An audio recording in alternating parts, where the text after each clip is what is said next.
আসসালামু আলাইকুম ফ্রেন্ডস, আমি এখন আছি মেট্রোতে, মালয়েশিয়ার মেট্রোতে। আর এই মেট্রোটা যাচ্ছে পুত্রজয়া পর্যন্ত, পুত্রজয়া সেন্ট্রাল পর্যন্ত। পুত্রজয়াতে যাচ্ছি।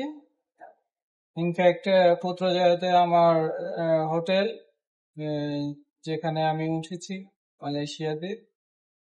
তো এখন রাত 12টার উপরে বাজে। আপনারা জানেন মালয়েশিয়ার রাত 12টায় হচ্ছে লাস্ট ট্রেন। আমি জাস্ট 3 মিনিট আগে স্টেশনে পৌঁছেছি এবং টিকিট নিয়েছি। আপনারা দেখতে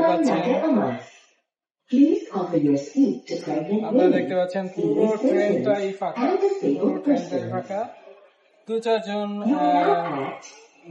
আছেন প্যাসেঞ্জার, এর মধ্যে আমি একজন। আশপাশে ফাঁকা, আপনারা দেখতে পাচ্ছেন। এই হচ্ছে মালয়েশিয়ার মেট্রো। এই বাসটাতে একজন বসে আছে, আর হচ্ছে এই পুরো ট্রেনটাই ফাঁকা অ্যাকচুয়ালি।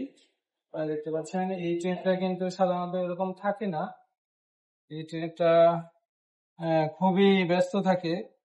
এখন রাত 12টার উপরে বাজে, এই জন্য হয়তো মানুষজন নেই। তারপর যারা রাত পর্যন্ত কাজ করতে হয় তাদেরকে একজনকে দেখা যাচ্ছে। তো এই হচ্ছে মালয়েশিয়ার মেট্রো, আপনারা দেখতে পাচ্ছেন। বাংলাদেশের আমাদের ঢাকার মেট্রো এরকম হবে এটা কল্পনাও করে না। আমার মনে হয় ঢাকার মেট্রোতে যদি আপনি রাত 12টায় ওঠেন, তাও মানে কিছু মানুষ পাবেন, কিছু মানুষ থাকবে, আসা যাওয়ার জন্য লোকজন থাকবে। ঠিক আছে, ভালো থাকেন, টাটা।